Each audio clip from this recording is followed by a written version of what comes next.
Alors, pour sélectionner les modes de jeu, c'est très facile. Vous devez bien évidemment commencer par allumer votre équipement. Ensuite, pour allumer le bandeau avec la petite switch ici.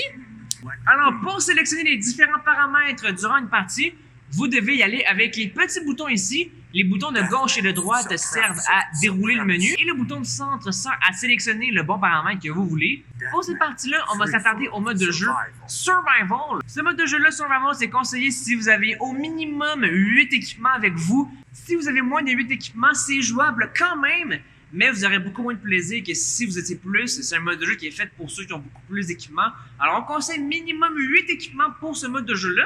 Alors, le mode de jeu Survival, qu'est-ce que c'est? C'est que c'est un mode de jeu survie avec des zombies. D'abord, il va y avoir deux équipes. Il va y avoir les équipes des humains et l'équipe des zombies. Le but du jeu pour les zombies, c'est d'infecter les humains en les désactivant le nombre de fois que vous allez choisir. On va voir ça tout à l'heure. Pour un humain, dès qu'un humain vous fait désactiver selon un certain nombre de fois, vous devenez un zombie. Alors, le but des humains, c'est de rester en vie le plus longtemps possible pour gagner la partie. Alors, pour gagner la partie, c'est souvent le dernier humain en vie qui gagne la partie, ou sinon, c'est les zombies qui gagnent la partie si tout le monde, durant la partie, se fait transformer en zombie. Pour sélectionner, on y va avec les boutons ici. 10, Pour le mode de jeu Survival en particulier, je conseille de mettre 3 vies dans le sens qu'un humain va devoir se faire désactiver 3 fois avant de se transformer en zombie. Vous pouvez mettre une fois, 3, 1. vous pouvez mettre une vie si vous désirez, ou plus, mais à mon avis, l'idéal c'est 3 vies. Alors on sélectionne avec les boutons du centre. Game time. Ensuite, le temps de jeu. Le temps de jeu, c'est varié, c'est selon vos désirs. 10, 15 minutes. 10, 15, 20 minutes. Pour faire une game test, vous pouvez laisser le temps sur off, sur le temps illimité. Et dans ce cas-là, ce serait le dernier joueur. Dans ce cas-là, ce serait le dernier humain en vie qui gagnerait la partie. Sinon, vous pouvez mettre. Sinon, si vous voulez un peu plus de challenge, vous pouvez toujours mettre un temps de jeu prédéfini. 15 minutes. Ce que je conseillerais, ce serait de mettre à peu près 15 minutes. Comme ça, si après 15 minutes, tous les humains ne sont pas transformés en zombies, les derniers humains en vie auront gagné la partie. Alors, je conseille environ 10-15 minutes. Plus que ça, c'est un peu long à mon avis, et 5 plus court que ça, c'est trop court. Alors, c'est pourquoi je conseille 10 ou 15 minutes pour ce mode de jeu-là. 15 minutes. On va y aller avec 10 minutes. Respawn. Le respawn time, ensuite, qu'est-ce que c'est? C'est le délai de réapparition.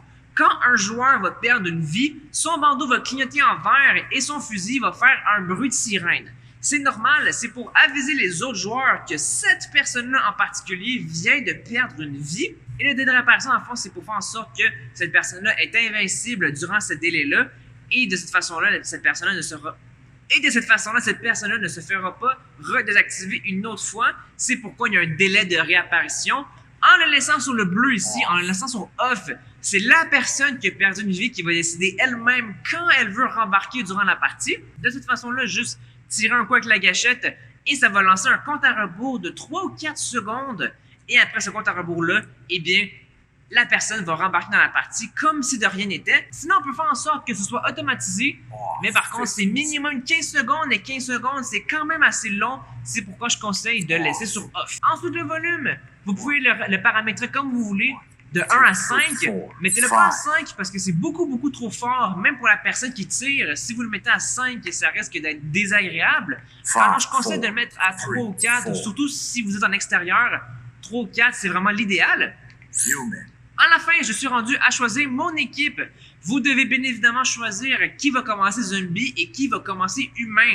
Si vous avez 8 équipements, je vous conseille de choisir une seule personne qui va commencer zombie. Et si vous êtes 12, 13, 14 équipements, je vous conseille de mettre 2 zombies. Disons que moi, je veux commencer humain. Select human. On a soit humain ou infecté. Moi, je vais commencer humain. Les humains, eux, par rapport aux infectés, les humains, eux, auront un mode de tir. Et les infectés, eux, Human. la personne qui va commencer infectée, elle, n'aura pas de mode de tir. Ça va être un tir coup par coup avec des balles à l'infini. Il n'y aura pas d'autre choix que ça. Alors, quand vous êtes infecté, juste tirez la gâchette un coup pour commencer la partie.